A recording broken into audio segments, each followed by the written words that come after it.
David, such a pleasure to speak with you. This has been such an exciting time for you with Gail Daughtry coming out and now Wet Hot American Summer returning to theaters. I rewatched the film last night. It is wild seeing how young everybody looks, except for Paul Rudd. He looks exactly the same. I don't know what magic he has. It What is a really media! wild. It's so bizarre. Dude, Like even I the gotta just, jokes. sorry, I know Oh, you're in the middle of a question, but I'm just gonna do a little interjection. I was with Paul Rudd in person at an event, not just like a couple months ago, and up close, right in there, you're like, what the fuck? Like, what? Because it's not like it doesn't look like he's had any work done. And you're just like, you just didn't age. Like, what's wrong with you? All right, sorry, go on. no, it is bizarre. Like even the joke of them coming back for the prequel, like Yeah, it doesn't work for him because he I doesn't look know. like older. It's crazy. What immediately sticks out to you when you look back at this film and comes to mind when you reminisce?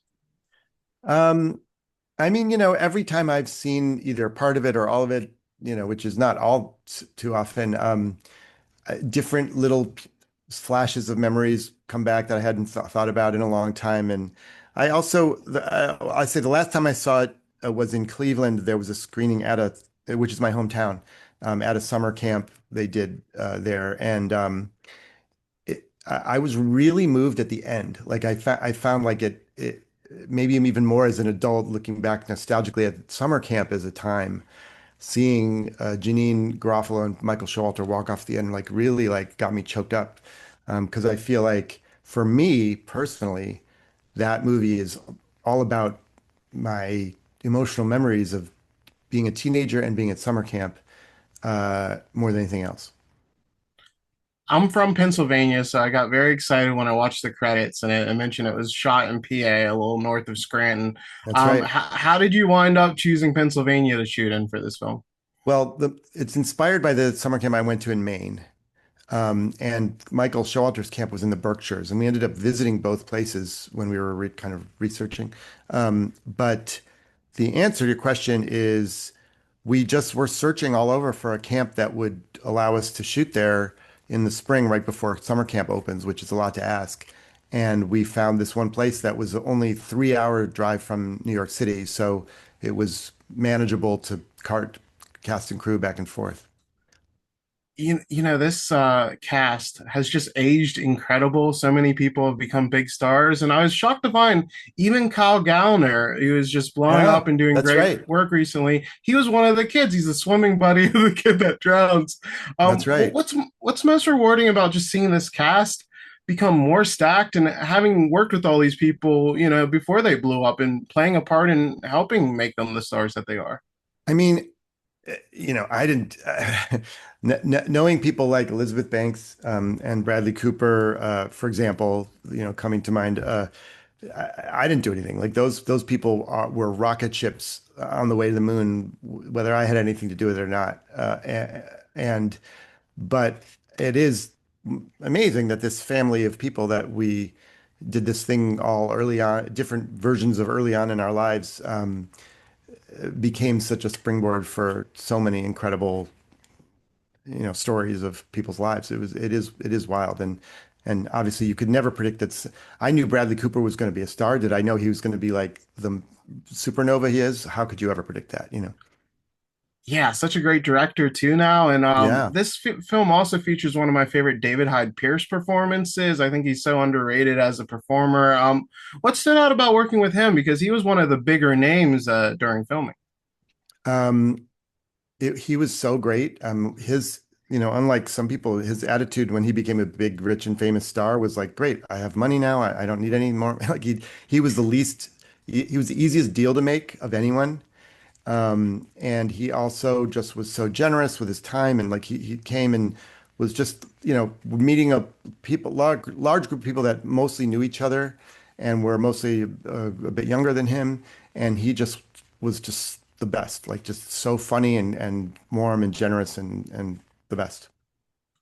One of my favorite lines in the film is when Paul Rudd's making out with Elizabeth Banks and he says, "You taste like a burger. I don't like you anymore." That's just stood the test of time. Do you remember who wrote that and how that came to be?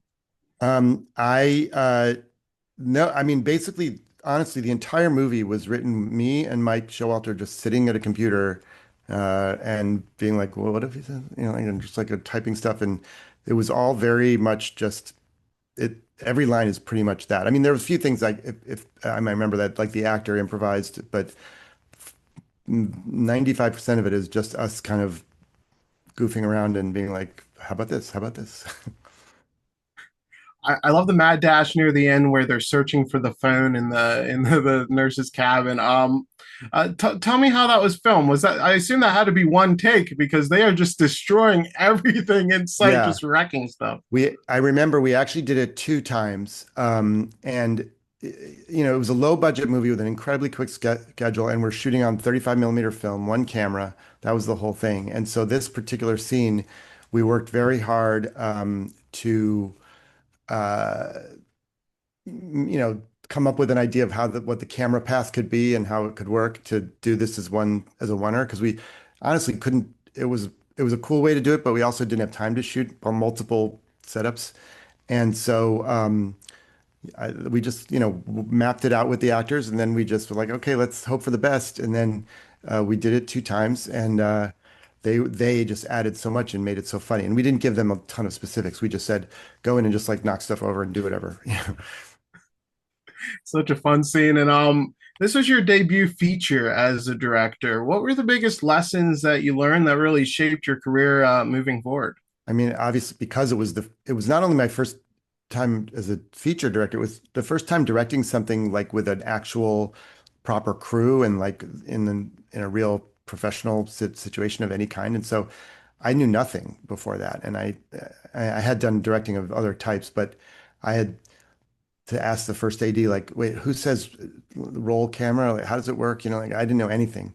But I learned, I mean, so much. I learned how to, one of the things, one of the many lessons I learned was that how much necessity can be the mother of invention and how many elegant solutions to problems. I had a much more complicated idea for a scene, but we had no time. So I come up with a much simpler solution and it's ultimately the better solution, and just a million lessons like that of just like how to tell, prioritize what's important in a scene or understand the thrust of it and also the just starting to form my idea of how important it is to keep to the emotional spine and structure of something, even if it's utterly silly.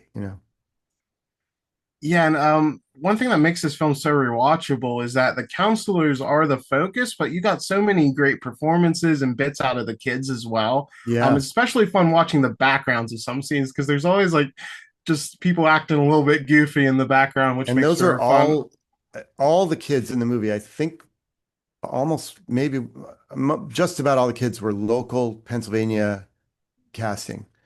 And they came with their parents every day, and we just really lucked out. There were just so many great kids. Yeah, how did do you approach working with the kids compared to the more seasoned actors?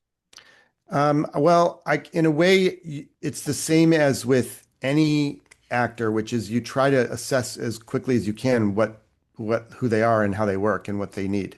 And so certain kids, you know, if they have no experience, it's better to say as little as possible and let them just be themselves. Excuse me.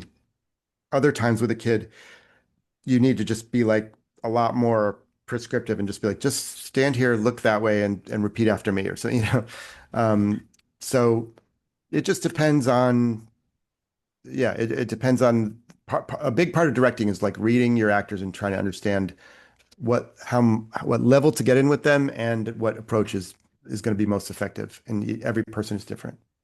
And my last question for you, and clearly you're effective at finding actors on the right level because so many of these have popped up in your other films. We just saw a bunch of people from Wet Hot American Summer and Gail Daughtry and a bunch of fun roles. What does it mean for you to just have these people that still want to collaborate and that this means so much to them that they still want to work with you? I mean, it's a real honor, obviously, and I feel like it's a result of having prioritized over the years working with people I like and that are friends and have a history with and a shorthand with, that's been, and I know that when Ken Marino and I were casting Gail Daughtry in Celebrity Sex Pass, sometimes we often were said like we could cast A or B who are equally good, but B is our friend who we've worked with many times. Like, of course, bring in the friend. And then I think people do try want to work with us because we I also have prioritized just making the experience fun and joyous and understand that we're not trying to cure cancer. We're just trying to make some people laugh and that the experience of doing it should be fun. And so people come and Well, they know that we're going to, and also that they know that we put in a lot of effort and time into the script and the prep and the post. And so they have a chance of looking good.